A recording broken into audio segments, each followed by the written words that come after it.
Oh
my God, Anita. Hello, welcome to another edition of the Willie Bragg Show. I am your host, Willie Bragg. I hope this day finds you well. And I want to talk about the July 4th massacre that happened on July 4th over in Illinois. Highland, what was it again? In Highland, Illinois? Hold on a second. I need to know that information. Let's see. Sorry about that. I need to, okay. For some reason, my other computer's acting up on me. I am so sorry. I need to be more prepared, but I will do better. But I want to talk about this July 4th massacre. It took place in Illinois. I think it was in Chicago. It's in July 4th shooting. Okay, let's see. Highland Park. That's what I thought. Yeah, Highland Park in Illinois, where the shooting took place, and basically, several people died, several people were injured, and it was a tragedy. I think we can all agree. Something like this happens, it's a tragedy. It's something that I think that doesn't matter what avenue or circumstances of life you're from, we can all agree that some asshole taking a gun, shooting at a bunch of people sucks, should not be tolerated, to be denounced. Someone like that needs to be captured. He was captured and prosecuted and, put in jail for a very long time. So I think that's been established. But you won't believe, or actually, yes, you can. Well, I can believe it because I've been hearing it for years. Whenever there's a tragedy, whether it's an act of terrorism, it could be bad weather. It matters not. The blame game begins. Okay, I mean, look at this loser here. I mean, I'm hearing people say he's a right winger. I'm hearing people say, oh, no, no, no, no, no. He's Antifa. I'm hearing people say, he's a deranged anti-Republican leftist. I hear people say, no, he's a deranged right winger that hates all Democrats. I'm hearing this back and forth. I mean, and it happens every time. Every time there is some kind of a fucked up tragedy happening, whatever events, they would resort to this every damn time. And as I said, I would like for us as a society, for us just for a change, kind of come to an agreement that something terrible has happened and not politicize the damn issue. Is that too much to ask for? I think it's probably too much to ask for. We got to go gotcha on everybody. We got to gotcha and own the other side. The right wingers got to own the libs, and the libs got to own the right, and that's what it comes down to. Every time. I mean, when there's a shooting or a terrorist attack in Europe, I don't think they do that quite so much the way they do it here. I mean, over here, we look over there. And what does the right wingers say? I mean, and the left wingers. I mean, during the post 9/11. I mean, you get it from crazy angles. I mean, on the right wing side, they can't wait to blame a Muslim. You do that all the time. And then they'll be like, well, if everybody had guns, this wouldn't have happened. And you hear that all the time from the right wing. More guns, guns, guns. And then it's always the Muslims. It's always the Muslims. And that's what you hear from the right. From the liberals and the left. We need to just get rid of all the guns. And don't blame Muslims. No Muslim will ever do this. This is a religion of peace. Now, I'm not saying that all Muslims will do this. I'm not. I think that the let's go and blame all Muslim attitude is stupid. And to say no Muslim would ever conceive of doing something is stupid. It's just like Timothy McVeigh blowing up the Oklahoma federal building. He was Christian identity. He hated black people. He hated Jews. Christian identity is fundamentalist Christianity combines with white nationalism. Doesn't mean that all Christians, we should blame all Christians for what Timothy McVeigh did either. And what would a bunch of guns have done to stop Timothy McVeigh? I'm not exactly a fan of gun control. I'm not arguing for gun control. Not arguing for it, not arguing against it. But the right wing, this country, they would just have a tizzy fit. We need more guns, guns, guns, yeah, guns, woo, woo, woo, guns, guns, guns, woo, guns. I mean, and I'm like, calm the fuck down. Shit. Yeah. Is that all you know how to do? Some of you right wingers, your dicks are so small that you got to go and just scream about guns. Is that what it is? You're trying to make up for something?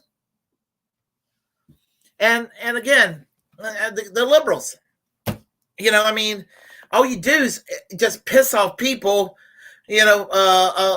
There are ordinary law-abiding people from across the political spectrum that have guns for their own protection. I'm not trying to make this all about the Second Amendment, but I'm just talking about how crazy people get when all this happens.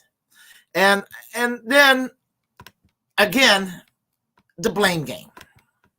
I mean, every time. I mean, like, for example, when the January 6th insurrection happened, can we just accept? I mean, like the member of Congress that like the congressional Republicans that shot up all the guy that shot up all those congressional Republicans several years ago was a Bernie Sanders supporter. Doesn't mean that everybody who supports Bernie Sanders wants to shoot up a bunch of Republicans. Honestly. But they try to make it out like, oh, Bernie Sanders supporters wants to kill Republicans. And it's ridiculous. when the January 6th insurrection took place, obviously a bunch of deranged right-wing crazy people. And I'm not saying that every Trump supporter blessed the events of January 6th. I mean, I even think there are probably some very loud, obnoxious Trump supporters that would have done that.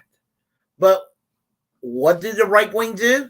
They want to make it sound like there's no evil or no wrongdoing on their side in the name of partisanship. So it couldn't have been Proud Boys and militia people and the 3%ers and white nationalists and all of these people, Confederacies and all of these folks storming the capitals and QAnon fuckers and alt-righters and all of that. It couldn't have been all of them. Oh, no. It was Black Lives Matter. It was the ANTIFA. It was Democrats going in, dressing up as Trump supporters.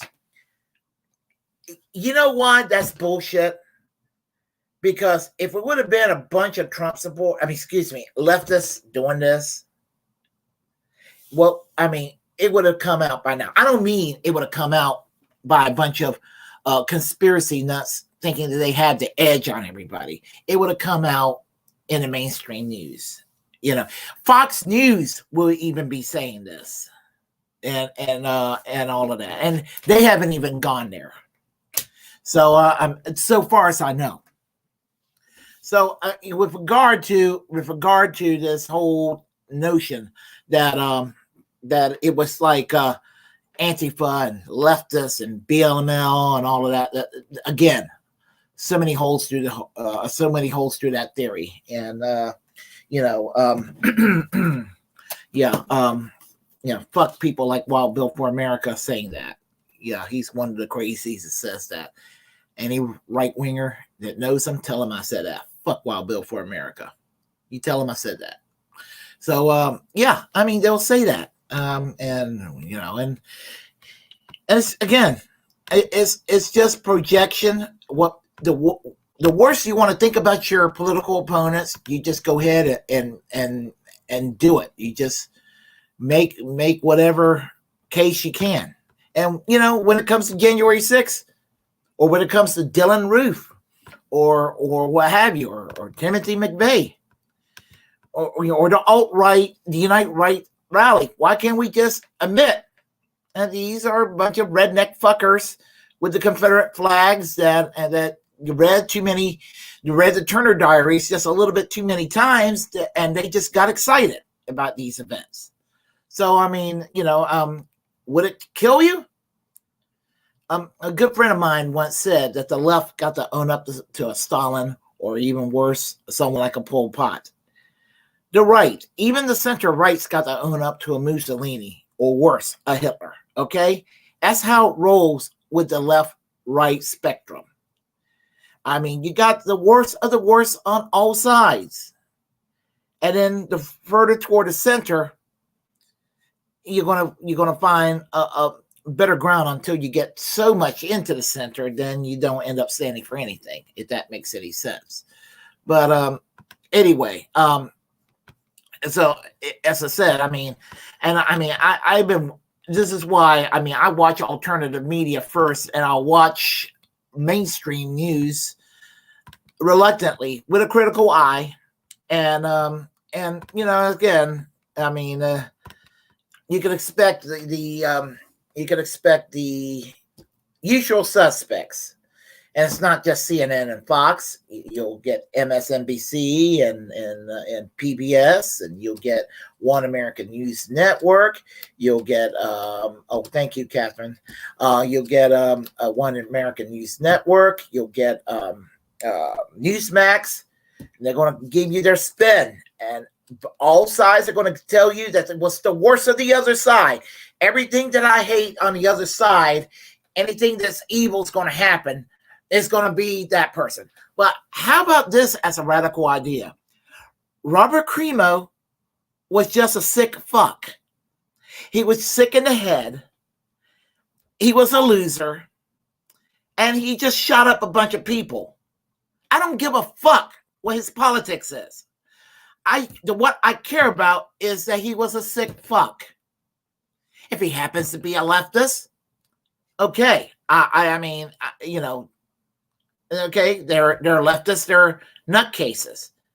Okay, I mean, even if he was a leftist, Timothy McVeigh killed 167 people. Timothy McVeigh wasn't a leftist. That's my point. You're going to have people on the extreme, whatever, doing fucked up shit. And what is all about on both sides, the authoritarian and the hyper partisans on both sides, is you demonize your opponents just enough so you can go and hopefully have enough of a momentum to have legislation to go and silence the other side. I mean, you know, fucking Ted Cruz wants to go and declare Antifa a terrorist organization. Who did Antifa killed? I can't think of anybody that Antifa killed. I can't think of a person that Antifa killed. And Ted, if Ted Cruz is listening to this, now I know you're not Marjorie Taylor Greene. I know you're not David Duke. And I think that Ted Cruz could go walking around a bunch of Antifa folks dressed in black, and they're going to look at him and think he's a right-wing fuck, but they're not going to look at him and think he's going to try to create the Fourth Reich. And for the Ted Cruzes of the world, if you're not a fucking Nazi, you don't have to worry about Antifa. I argued that a conservative Republican could be an Antifa person. All you have to do is hate fascism. That's all you have to do. All you have to do is hate fascism. If you hate fascism, you're anti-fascist. You're Antifa by default. You could be a libertarian. You don't have to be just a social democrat or a communist or an anarchist or a Trotskyite. You can be anything. I mean, I guess you can even be a paleocon. And if you hate fascism, welcome on board. But to sit there and to go and demonize your political opponents in a name of just taking a disaster that everybody should just realize at the end of the day, something that sucks that happens, and to demonize your political opponents, that's low. That's low. I don't care who's doing it. I don't care who's doing it. I'm tribalist in my way. I am. I mean, I can't really say I'm partisan because I don't belong to a political party, really. I mean, I used to be a Democrat a long time ago. I mean, you know, I would register as a Green, but, you know, that's a different story. Hopefully, we'll be talking about that next week with Matthew Ho, who's going to be guest on the show, what they did to the North Carolina Green Party. But what's going on is this whole notion of scapegoating your political opponents. I'm tribalist. I have my ideology. I have my point of view. And I make no secret of it. My point of view and my ideology says, push for, make this country further left. Because to make this country further left is to make this country better. It's to make the world better. Everybody has health care. You know, expand unions throughout the private and public sector. Making sure everybody has a college education. Making sure there's racial equality. Making sure that if you're LGBTQ, your rights are equal to that of a straight person. To have a Green New Deal. I mean, not that I'm sanctimonious, but just to be a decent human being, to have a decent society. That's what it means to be a leftist. That's what I want. So I'm tribalist in that regard. And to have, you know, a bunch of motherfucking right-wingers, I'm getting tribalist right now, sitting there and taking a fucked up event and saying, well, this is how Oh, leftists, behave. I extend the fucking courtesy of saying not all right wingers do A, B, C, and D shit. God damn it, right wingers. I expect y'all to do the same when it comes to the left. If you like what you heard, press like and comment. If you disagree, comment anyway. We will have a conversation. Feel free to share the content on this channel. As the First Amendment absolutist, it's my duty to inform you to create your own platform and utilize it because we're, in fact, the muckrakers of our time. Feel free to subscribe to this channel, hit that notification bell. And, of course, remember, we need to reject corporate media. And of course, you know, we need to do all these things. Now we have a chat line. I am so sorry about that chat line. I don't mean to hot retarded chicks. You live in Chicago, and I'm glad that you're okay. When you told me you were in Singapore the other day, I actually thought you were literally in Singapore. And I apologize if we're not making the connection that you lived in Chicago when that shit happens. Partly I work graveyard shift and I didn't make that connection right away. So please accept my apologies in that regard. Hey man, I'm deranged. Okay, yeah, absolutely. And Catherine M. McCloskey Ross says Highland Park is a Chicago suburb. And I knew that. I just had a brain fart earlier, so I apologize. And I should know that. I just had a tremendous brain fart, and I was just like, when making my preps for the show. I had a little glitch this morning on the computer, so that's part of it right there. So again, I will see you all later, and I will talk soon. And tonight, we should have Joey McLaurin, Eastern Standard Time, here at 8 o'clock on the Willie Bragg Show. So we will be chatting, maybe more or less around an hour. So come on by and hang out with us for an hour's chat. And until next time, I will say to you all, like I normally say, and that's music.